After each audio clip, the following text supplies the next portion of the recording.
하나님의 은혜가 이 시간 우리를 모두에게 임하기를 주의 이름으로 축원합니다. 서로 인사하십시다. 은혜 많이 받읍시다. 인사하십시오. 말씀의 제목 한번 따라합시다. 하나님이 인도하시면 광야가 길이 됩니다. 아멘. 교회를 좀 이렇게 다닌 성도님들은 한 번쯤 이런 생각을 해보지 않았을까 생각이 드는데, 우리 목사님은 매주 설교 준비를 어떻게 하는 걸까? 매주 똑같은 것도 아니고, 누구 걸 보고 뺏겨서 하는 걸까? 또 교단에서 무슨 설교문이 내려오는 걸까? 혼자 만드는 걸까? 참 고생하시겠다, 신기하다, 이런 생각도 한 번씩 해보셨죠? 안 해본 사람 회개하세요. 제가 신학교 다닐 때 이제 그 설교학에 관심이 많아서 여러 설교학 강의를 들었는데, 그 중에 어떤 교수님이 하시는 말씀이 이제 여러 설교의 유형들, 뭐 주제 설교, 본문 설교, 뭐 강해 설교, 뭐 스토리텔링 설교, 뭐 여러 가지 종류가 있는데, 교회력에 맞춰서 설교하는 어떤 목사님을 소개를 하면서, 그분은 연초가 되면 1년 52주를 교회력에 맞춰서 설교 본문과 제목이 탁 나온다는 거예요. 그래서 여러분들도 한번 해보라고. 근데 해보려니까 한 주 한 주도 힘든데 어떻게 1년 52주가 다 나오겠어요. 그래서 그런 설교가 있나 보다 그러고 저는 못한 적이 있습니다. 왜 설교 준비에 대한 이야기를 여러분들에게 말씀을 드리냐면, 저에게 있어서 설교 준비는 광야에 들어서는 것 같습니다. 본문을 선택하는 것부터, 또 거기서 은혜 받은 것이 무엇인지, 또 이것을 어떻게 전개해 가야 되는지, 이 설교를 우리 교회에 하나님이 주셨으면 하나님 분명히 뜻하시는 목적지가 있을 텐데, 거기까지는 어떻게 교인들을 데리고 가야 되는 건지, 막 이런 고민하면 정말 광야에 딱 들어서는 것 같습니다. 광야는 여러분들 길이 없다는 것 아시죠? 지금 오늘 이 설교 준비도 몇 달 전에 준비한 게 아니에요. 좋게는 따끈따끈한 설교이기도 하고, 좀 나쁘게 게으르게 얘기하자면 2주 전에도 생각이 안 났던 설교예요. 솔직히 고백하지만 돌아오는 주일날 설교를 뭘 할지 아직 몰라요. 그러니 얼마나 제가 광야에 선 것 같은 느낌. 그리고 설교를 되게 목회자들이 이제 목회 시작은 곧 설교의 시작인데 40년 정도 통상 목회를 하잖아요. 이게 꼭 광야 40년 같은 거예요. 그래서 나름대로 하나님 정말 늘 광야에 들어선 것 같은데 어떻게 길을 내주십니까? 기도하면서 저에게 은혜 준 것은 고린도전서 2장에 있는 말씀인데, 거기 이름 바울의 고백이 있어요. 내가 말하고 전도함이 설득력 있는 지혜로운 말로 하지 아니하고 성령의 나타나심과 능력으로 되어질 줄로 믿습니다. 그런 말씀이 있어요. 그게 저에게 참 은혜가 됐어요. 그래서 나름대로 그렇다고 길이 없다고 저도 눈 감고 가만히 있으면 하늘에서 원고가 이렇게 쭉 떨어지느냐? 그건 아니잖아요. 그래서 제가 처음부터 가지고 있는 습관은 매일 성경을 읽어요. 정말 매일 성경을 읽어요. 어제같이 제가 아주 바쁠 때도 가기 전에 목양실에서 잠깐이지만 성경을 읽다 갔어요. 매일 성경을 읽어요. 그러면 하나님이 불쌍해서 그런지 그 일주일 동안 제가 읽는 것 중에서 한두 문장을 저에게 은혜로 주셔요. 그러면 그걸 이제 메모를 해서 제 컴퓨터 앞에 이렇게 붙여놓고 앉아서도 보고 나가면서도 보고 들어오면서도 보면서 계속 그 본문을 묵상하는 거예요. 그리고 토요일이 되면, 어제 같은 경우는 금요일날 그래서 준비를 했는데, 토요일이 되면 반드시 원고를 써요. 가능하면 밖에 돌아다니지 않아요. 설교 준비가 됐든 안 됐든 그렇게 해요. 제 나름대로의 훈련이에요. 그래서 지금 여기 이금도 한 7, 8장 썼는데, 이거 다 어저께 제가 어제 저녁 늦게까지 금요일날부터 시작해서 저녁에 다시 돌아와서 오후부터 써가지고 마무리 지은 겁니다. 그리고 이거 쓸 때 저는 습관이 이렇게 컴퓨터로 치는 것이 익숙치 않아서 그런지 제가 손으로 쓰는 게 습관이 돼서 지금도 그렇게 써요.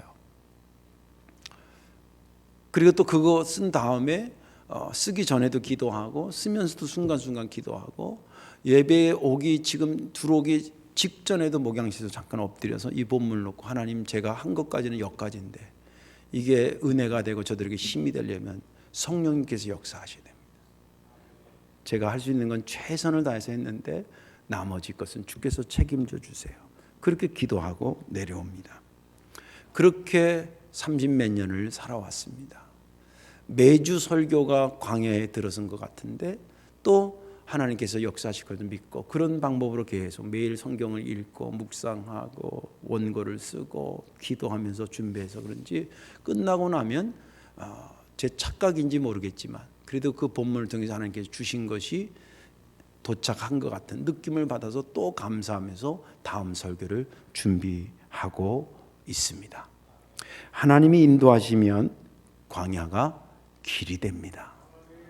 오늘 본문에 있는 말씀은 이스라엘 백성들이 출애굽할 때의 당시의 상황을 마치 사진으로 찍은 것처럼 소개를 하고 있고 그들이 가나안 땅에 들어가는데 어떠한 지역을 지나서 그 노정이 어떻게 돼서 가나안 땅에 들어가게 됐다라고 하는 것입니다. 사실은 오늘 이 본문은 49절까지 읽어야 돼요. 49절까지. 그런데 그렇게 읽게 하면 우리 한상배 집사님의 입에 경기가 날 것 같아서 제가 15절에서 딱 끝났습니다. 그 단어까지는 좀 익숙한데 막 그 밑으로 가면 기브로 핫다 뭐 나도 불편한 지명들이 막 나와요.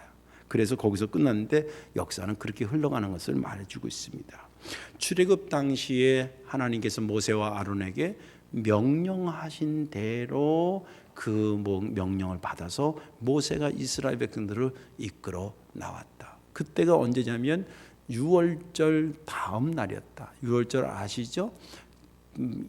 애굽의 10번째 재앙인 장자의 죽음의 재앙인데 양의 피를 문설주에 바른 그 집은 패스오버 했다는 거예요. 그래서 패스오버 데이 그러면 유월절입니다. 영어로 넘어갔다는 거예요. 죽음의 신이 넘어가고 그렇지 않은 사람은 장자가 죽는. 그러니까 이스라엘 백성들은 다음 날 해방이 됐지만 하나님을 믿지 않았던 자들에게는 장자를 장례 치르는 것입니다.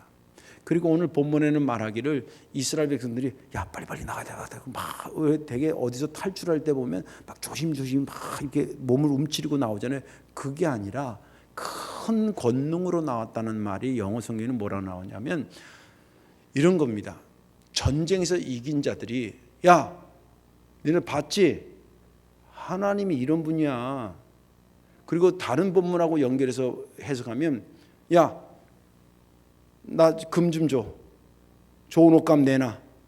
왜 그러냐면 이게 도덕질하는 게 아니라 그동안 몇백 년 동안 노예로 있었기 때문에 임금을 받았을까요? 못 받았을까요? 못 받은 거예요. 그러니까 너 가져와. 그러니까 그 사람들이 하나님이 무서워서 막 갖다 줘요. 이게 나중에 가져와서 이게 성막 짓는 데 쓰는 재료가 됩니다. 그럴 정도니까 아주 당당하게 우리는 도망가는 게 아니야. 이겨서 지금 당당하게 우리의 땅으로 가는 거야. 그러면서 큰 권능 가운데 나왔다 그러면서 그 지역이 람세스라고 하는 이집트의 한 람세스 왕 얘기 들어보셨죠? 그 이름이 그 지명이 그 왕의 이름을 따서 난 지명. 거기서부터 해가지고 쭉 해서 이제 시나이 반도 쪽으로 이렇게 와가지고 다시 이렇게 쭉 해서 나중에 가데스 바네아를 올라가고 그 정탐군 보내고 또 이제 요단강 동편 올라가고 그런 내용들이 쭉 전개가 됩니다. 거기는 쓴물이 있었다는 마라에 대한 이야기도 나오고 홍해를 건넜다는 얘기도 있고 그리고 르비딤이라고 하는 그것도 나오고 그 다음에 엘림이라고 하는 야자수 나무가 있는 그런 오아시스라고 이해하면 되는데 그쪽 지역도 나오는 것이 본문 여정 속에 쭉 기록이 되어 있습니다. 이게 본문의 전체적인 흐름입니다. 저는 지난 주간에 제가 이 본문을 읽으면서 2절이 은혜가 됐습니다. 모세가 하나님의 여호와의 명령대로 그 노정을 따라 그들이 행진한 것을 기록하였으니 그들이 행진한 대로의 노정은 이러하니라. 이게 왜 저에게 은혜가 되냐면 여기 지금 노정이라고 하는 것은 어느 목적지까지 가는 데에 가는 루트를 얘기하는데, 광야라고 하는 것은 길이 이미 설정된 데를 걸어온 게 아니라 길이 없는 것을 가는데 말하기를 노정이라 그런다는 거예요. 그리고 거기까지 완전히 도착하게 하신 하나님의 능력이 정말 크게 은혜가 됐습니다. 우리 인생이 광야 같습니까? 아니면 고속도로 같습니까? 정말 어디로 가야 될지 막막할 때가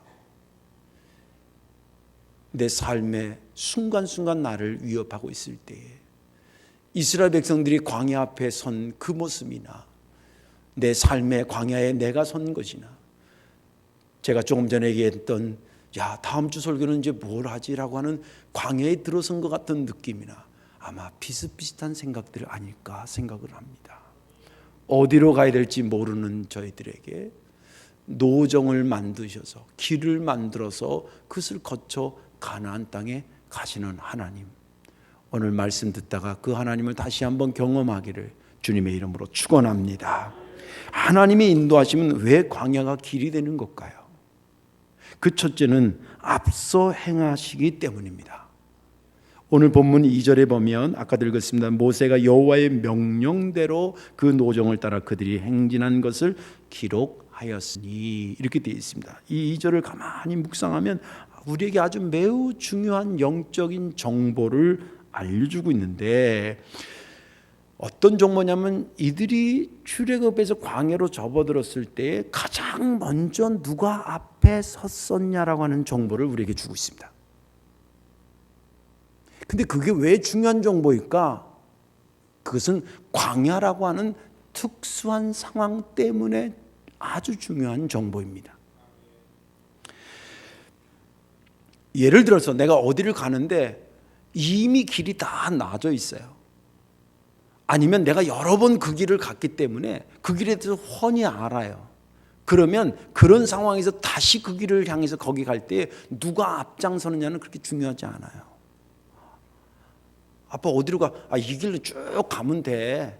여기 가면 그 저기 한 4km만 가면 거기 가게 있어. 왜냐면 길이 나져 있으니까. 내가 굳이 앞장서지 않아도 돼요.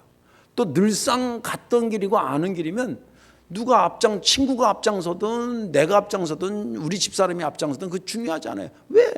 아는 길이니까. 근데 가야 될 길이긴 한데 어디로 가야 될지 길이 없는 곳의 그 상황이라고 한다면 누가 앞장서느냐가 굉장히 중요한 요소를 주고 있습니다. 오늘 본문은 그랬다는 겁니다. 출애굽에서 이스라엘 백성들이 나왔는데, 그들이 기쁨 가운데 나왔는데 그들 앞에 떡하니 버티고 있는 것은 광야였습니다. 광야라고 하는 것은 사막하고 좀 달라요. 우리 모래사장에 이게 모래들이 있는 것이 있어요. 실제 사하라 사막 같은 사막이라 그래. 그거는 비도 안 오지만 이 땅의 재질 자체가 모래 아래예요. 그러니까 걸으면 푹푹 빠져요.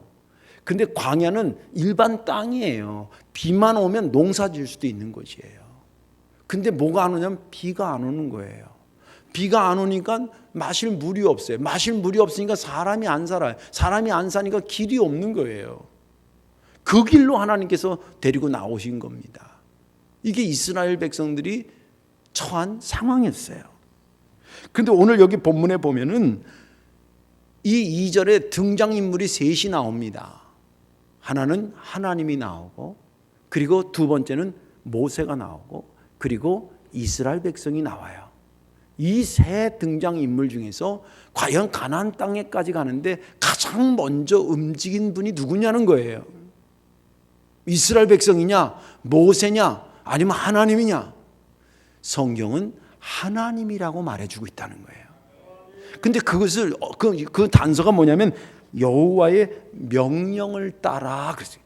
모세가 먼저 움직인 게 아니라, 모세가 또 이스라엘 백성들이 먼저 움직인 게 아니라 하나님의 명령이 먼저 있고, 그것을 모세가 듣고 모세가 그것을 이스라엘 백성들에게 얘기하고 이스라엘 백성들이 따라 나섰다는 거예요. 그러면 누가 가장 먼저 움직였냐면 모세가 아니라 이스라엘 백성들이 아니라 하나님이셨다는 거예요. 명령한다라고 하는 것은 내가 뒤따라간다는 게 아니에요. 거기에 대한 것을 다 알고 당신이 먼저 움직일 때에 가자 그러고 명령하시는 거예요. 왜 그걸 제가 그렇게 해석하고 앞서 행하신다는 것이 왜 이렇게 중요한가를 얘기하냐면, 오늘 본문에 있는 말씀은 오늘 본문에만 기록되어 있지 않아요. 이 성경을 그걸 이제 전문용어로 병행구라 그래요. 마태복음에 나와 있는 예를 들면 오병이어의 기적이 요한복음에도 있어요. 그러면 요한복음에 있는 그 오병이어의 기적과 마태복음에 있는 오병이어의 기적을 같이 읽으면 그 상황이 훨씬 더 입체감 있게 느껴지는데, 오늘 지금 여기 하나님 명령하고 이런 대한 내용이 신명기 1장에도 기록이 되어 있어요. 신명기 1장에 보면 이렇게 기록이 있습니다. 여기서 그는 하나님입니다. 하나님은 너희보다 먼저 그 길을 가시며, 여기서 그 길은 광야의 길을 얘기하는 거예요. 지금 상황이 똑같은 거예요. 그 길을 가시며 장막 칠 곳을 찾으시고 밤에는 불로 낮에는 구름으로 너희가 갈 길을 지시하시는 분이시더라. 지시한다는 말과 명령한다는 말은 동격이죠. 그렇죠? 근데 여기 그분을 뭐라고 표현하냐면 하나님이 앞서가셨다라고 얘기합니다. 앞서간다라고 하는 것과 길을 낸다는 것은 그럼 어떤 관계가 있느냐, 이런 겁니다. 우리 얼마 전에 청소년부 아이들이 가서 은혜 많이 받고 왔는데 강화에 수련회를 갔다 왔어요. 1박 2일로. 근데 그 강화도에 갔다 오는데 그냥 가자 그러고 오늘 보따리 싸가지고 가는 게 아니에요. 며칠 전에 그 담당 전사님하고 또 그 선생님들 몇 명이 그 중에 가로 열고 우리 둘째도 포함됩니다. 예, 그 가로 닫고 걔네들이 이제 답사를 갔어요. 가면 이런 부고름이 어떻게 쭉 한 거예요. 그리고 돌아왔는데 또 그날 당일 출발할 때도 선발대로 몇 명이 또 먼저 갔어요. 그는 행사라고 하는 것이 목적지라 그럴 때 그 행사가 제대로 원활하게 되기 위해서 답사 갔다 저기 선발대가 갔다는 것은 길을 먼저 냈다는 거예요. 그래서 가서 한 것을 통해서 같이 움직이면서 좋은 결실을 가지고 돌아온 거예요. 이런 의미에서 길 없는 광야에서 먼저 행하셨다라고 하는 것은 어디로 가야 될지를 고민하신 것이고, 어디서 묵어야 될지, 또 혹 가다가 쳐들어오는 적들이 있으면 어떻게 막아야 될지를 염두하기 위해서 앞서가는 거지, 내가 먼저 좋은 구경 내가 먼저 할래라고 그러기 위해서 앞서가는 건 아니라는 거예요. 그러니까 그분이 앞서간다라고 하는 것은 자연적으로 길을 내신다는 거예요. 목적지까지 가는 것에 길을 내신다라고 하는 것을 의미하는 것입니다. 우리 예수님도 마찬가지셨습니다. 우리 예수님께서 당신을 표현하는 것이 여러 가지, 나는 세상의 떡이다, 뭐 빛이다 여기 했는데 나는 선한 목자다, 그렇게도 표현하시죠. 요한복음에 보면. 근데 선한 목자 그러면 이미지가 딱 떠오르잖아요. 첫째는 푸른 초장과 쉴만한 물가로 잘 인도해서 잘 먹이고 살찌우게 하는, 잘 먹이시는 목자. 또 두 번째는 맹수가 왔을 때 맹수를 막아주고 물맷돌 아시죠? 그리고 지팡이와 막대기가 있는데 막대기는 길을 안내할 때 쓰는 거고 지팡이는 적이 오거나 그럴 때 휘두르고 그런 무기 같은 것이 지팡이에요. 그래서 지팡이와 물맷돌을 맹수로부터 보호하는 거예요. 도망가지 않고. 그런데 거기에 추가해서 선한 목자 이미지에 들어가야 될 내용이 뭐냐면 앞서가는 거예요. 주님께서 직접 해주신 말이에요. 이게 요한복음 10장 4절에 이렇게 말씀이 있어요. 자기 양을 다 내놓은 후에 이제 우리에 있다가 이제 양을 저기 물 먹이로 가야 되는 거예요. 다 데리고 나온 다음에 뭐라 그러냐면 내놓은 후에 앞서가면 양들이 그의 음성을 아는 거로 따라오되. 선한 목자는 양들 뒤에서 하는 게 아니라 양들 앞에서 여기 길이 굽어지는지 오늘 어디로 초장으로 갈지 모르는 거예요. 왜냐하면 다 푸르는 지역이 아니에요. 그 이스라엘 가보면 어느 지역에는 언제 여기 풀밭이 생성되고 또 어떤 지역 어떤 날에는 또 저쪽으로 가야 되고 이거 다 해야 되니까 앞서가는 거예요. 그 상황을 보면서 양들은 그 선한 목자가 좋은 대로 인도할 걸 믿고 뒤따라가는데, 형태적으로는 목자가 뒤에 따라가는 게 아니라 양들의 앞에 따라가는 자, 앞에 가는 자가 선한 목자의 범위 안에 있다는 겁니다. 이것은 오늘 우리가 어디로 가야 될지 양들보다 앞장서시는 것이고 위험 요소들이 어떤 것인지를 간파해서 그것을 다 제거하면서 가는 목자여야가 진짜 선한 목자라는 거예요. 앞에서도 말씀드렸지만 앞서 행한다라고 하는 것이 이 광야라는 상황에서 얼마나 중요한가를 알 수 있듯이 우리 인생을 한번 뒤돌아보라는 거예요. 내 인생이 고속도로 같이 쫙 낮은 데서 왔는가, 아니면 길이 없는 광야 같은 데서 만들어주신 길을 따라 왔는가. 모르겠어요. 여러분들의 인생까지는 제가 다 모르겠는데 적어도 목사님의 그러면 인생은 어떨 것 같아요? 그럴 때 저는 정말 1초도 머무르지 않고 저는 광야와 같은 길 없는 곳에 하나님이 인도해서 여기까지 왔습니다라고 말할 수밖에 없어요. 보세요. 제가 목사가 돼야 된다고 신학교를 졸업했는데 어디로 목회할까? 알지도 못한 강원도 정선이 제안이 들어왔어요. 그리고 알지 못하는 건 고사하고 가기가 싫었어요. 목사님은 어디든지 가셔야 되는 거 아니에요? 여러분들이나 잘 가세요. 거기 가보면 그런 얘기가 안 나와. 제가 저쪽 교회 있을 때 거기 선교 지원해가지고 교인들하고 거기 갔었어요. 그랬더니 목사님 정말 대단한 분이셔요. 어떻게 여기 와서 목회를 하려고 그랬어요? 그럴 정도로 저도 정말 가기 싫었어요. 근데 하나님이 그걸로 밀어내는데 어떻게 하겠어요? 거기 갔어요. 그래서 2년 있다가 화성에 목회 자리가 있다고 연락이 와가지고 가가지고 그게 89년이에요. 그때 화성이 확 뜰 때입니다. 뭐로 뜨냐면 살인의 추억으로.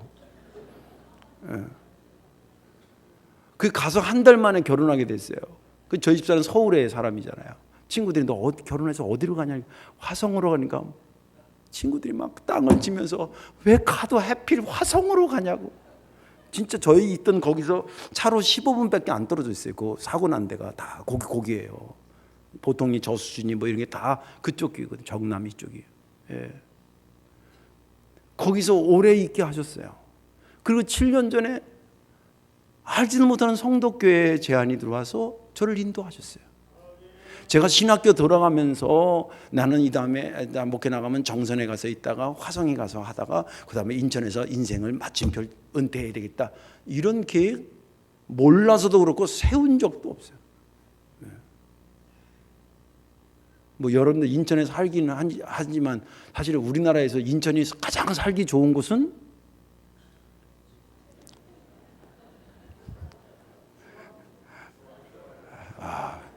나이 드신 분 얘기를 들어야 돼. 좋답니다. 그 중에서 주안이라 좋대는데 뭐 해석은 자유니까 그러는데 내가 우리나라에서 얼마나 좋은 것이고 우리 친인척하고 인맥이 뭐가 인천하고 뭐가 있어. 나는 마지막 인생을 거기서 찍어야 되겠다. 그럴 만한 근거가 저하고는 인천이 전혀 연관이 없어요. 그런데 돌이켜보면 내 인생보다 나보다 앞서 가시는 하나님께서 인생의 길을 놓으셔서 여기까지 오시고 여기서 마지막을 목회하도록 그렇게 인도하신 것이 어찌 제 머릿속에 나왔겠어요. 하나님의 은혜 가운데 있었다라고 하는 것입니다. 그러면서 생각이 뭐냐면 오늘까지 이렇게 인도하는 걸 보니까 내일도 하나님은 나의 내일이 나는 못 가 있어도 우리 하나님은 나를 위해서 내일 가 계시는 거예요.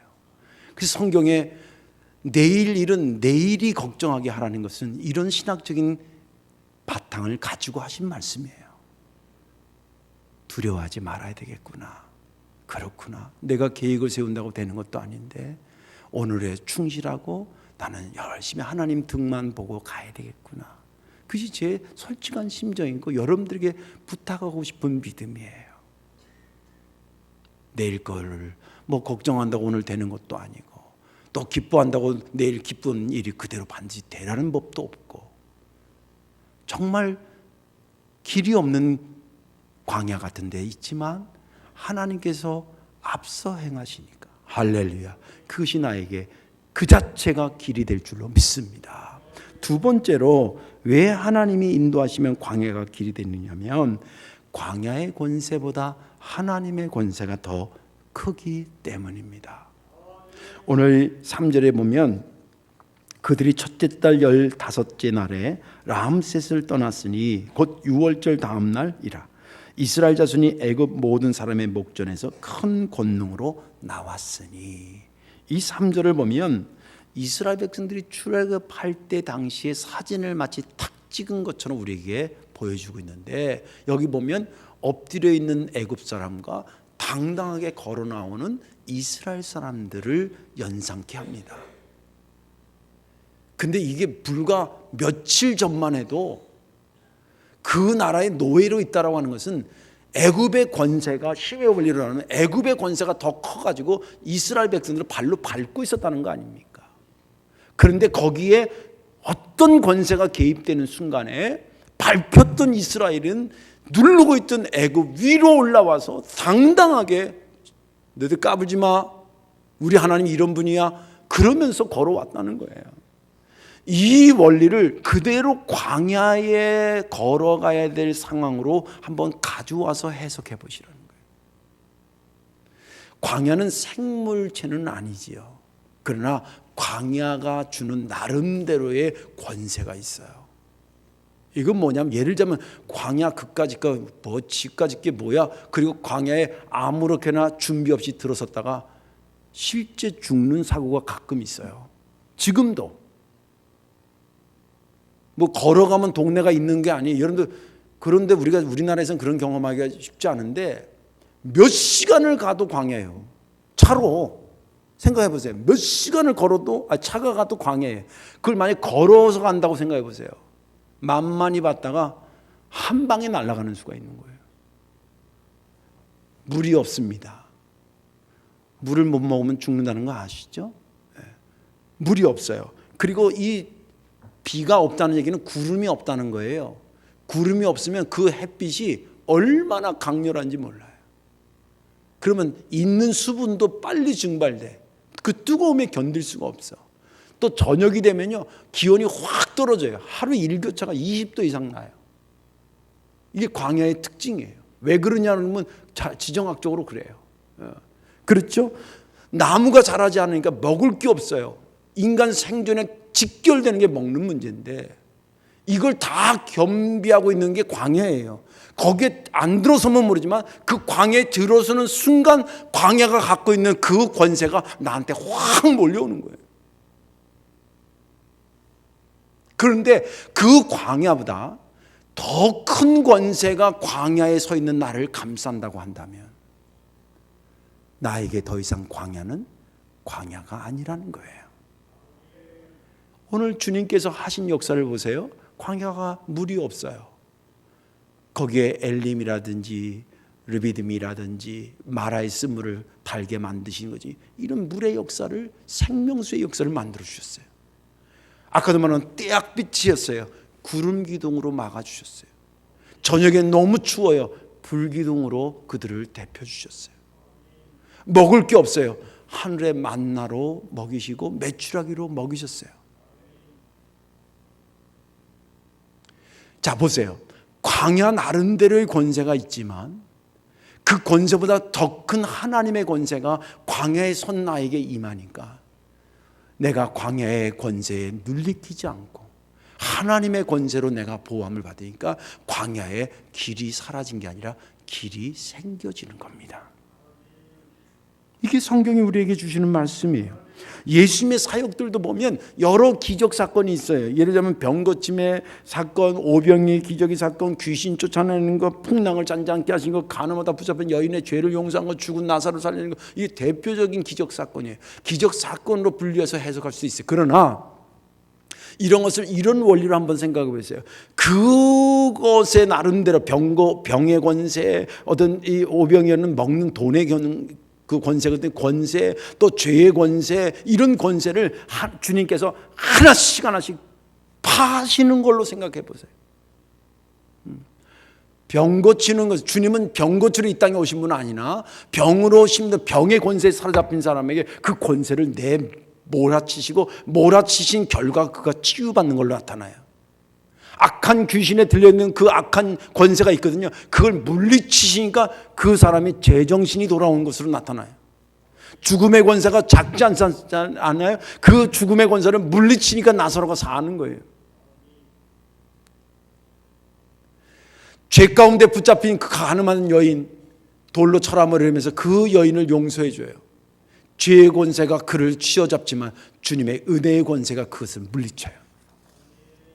그런 원리로 본다고 한다면 우리들의 삶도 여러 가지 잡다한 권세들이 나를 짓누르고 있어요. 그런 의미에서 길이 없는 광야와 같다는 거예요. 여기 병 때문에 병의 권세 무시할 수 있는 사람 어디 있어요? 저부터도. 경제적인 돈의 권세 그까짓 거 이럴 사람 어디 있어요? 죽음의 권세, 아유 뭐 죽음 뭐 그렇게 우습게 말 함부로 할 수 있는 사람 어디 있어요? 이게 우리 삶의 현장에 여러 권세들이 나를 짓누르고 있어요. 그러니까 내가 갖고 있는 나의 나름대로의 권세들도 다 있어요. 여러분들 권세도 있지만 그 권세 가지고 그런 누르는 권세들 다 이길 자신이 이길 수도 없고, 다만 유일한 방법은 뭐냐면 그 병의 권세보다 또 돈의 권세보다 그 다음에 죽음의 권세보다 더 큰 하나님의 권세가 나를 감싸면 해결되는데, 할렐루야, 그것이 없을 때는 길이 없다 이 말이에요. 성경은 그것을 우리에게 선명하게 말해주고 있습니다. 그런 얘기하면 이런 얘기 속으로 반문하는 분도 있을 수 있어요. 아유 목사님, 뭐 예수 믿어도 병들어 죽기도 하고 그러던데 뭐 그 권세에 점령당하는 거 아니에요? 100번 이해는 됩니다. 그러나 정답은 아닙니다. 예를 들어볼게요. 스데반 집사가 돌에 맞아 죽습니다. 그 사람들 자기 어머니 아버지 보고 싶지 않았겠어요? 자기 형제들 내가 죽으면 더 이상 못 본다는 두려움이 없었겠어요? 그리고 자기를 죽음으로 몰아넣는 저 돌 던지는 놈들이 얼마나 미웠겠어요? 인간적으로 본다면, 내 권세로 본다면. 그런데 그가 본 권세는 성경의 사도행전에 보면 하나님 보좌 우편에 서 계신 예수님을 봐요. 내가 죽는 게 슬프고 정말 괴롭고 안타까운 거지만 나는 죽음의 권세를 넘어선 저분을 보기 때문에 그 입에서 뭐가 나오냐면, 주여 저에게 지금 돌 던지는 저들을 용서하여 주옵소서. 그 연극하는 게 아니에요. 그게요. 그런 사람의 역사 속에 있는 사람들이 믿음의 사람들이에요. 또 저는 목회하면서 이런 분들 많이 만났어요. 권사님 어려워서 어떻게 살아요? 한 달 한 달이 참 힘들죠. 그래도 목사님 그래도 감사해요. 내가 생각할 때는 그건 수입도 아닌 거 가지고 수입을 얻어놓고서 그래도 감사해요. 그 사람은 돈의 권세를 뛰어넘은 자예요. 돈이 뭐 필요 없다 그런 말 아니에요. 저도 돈 있으면 돈이 정말 좋다는 걸 잘 알아요. 어떤 원로 목사님이 그러더라고요. 손주들을 꼬시는 방법이 딱 하나 있대. 올 때마다 용돈을 잘 주면 애들이 막 엄마한테 그런데 엄마 할아버지 집 안 가? 이런다는 거예요. 걔네도 돈의 권세 맛을 안 거예요. 10살짜리도 아는 돈의 맛을 50 넘은 제가 모르겠어요? 여러분들인들 모르겠어요? 그러나 그것이 나를 나대게 하는 결정적인 것이 아니라는 것을 아는 것이 그 인생의 길을 발견한 자의 모습이라는 거예요. 그런 사람에게는 없다가 곧 내가 아니다가 아니에요. 나는 없어도 없는 것의 경제적인 권세가 나를 짓눌러도 영원히 부유하신 하나님의 권세가 나를 붙잡으니 나는 믿져도 천국이라는 믿음을 가지고 살게 되는 거예요. 이제 말씀을 정리합니다. 방송국에는 각본 없는 드라마는 없어요. 뭐 예능 프로그램 갖고 아나운서가 막 그 우스갯소리로 막 하는 것 같아도 그것도 다 시나리오를 써준 대로 하는 거예요. 방송국에는 콘티라 그러나요? 그거 다 시나리오를 갖고 있어요. 그러나 이 세상 모든 것들이 각본이 그렇게 철저하지 않아요. 특히 우리 인생은 각본 없는 드라마를 써나가고 있어요. 우리가 신학적으로 얘기하면 광야에 선 것 같다라고 말하는 거예요. 그러나 앞서가신 분이 있고 광야의 권세보다 더 큰 권세가 나를 인도하신다면 우리에겐 더 이상 광야가 되는 게 아니에요.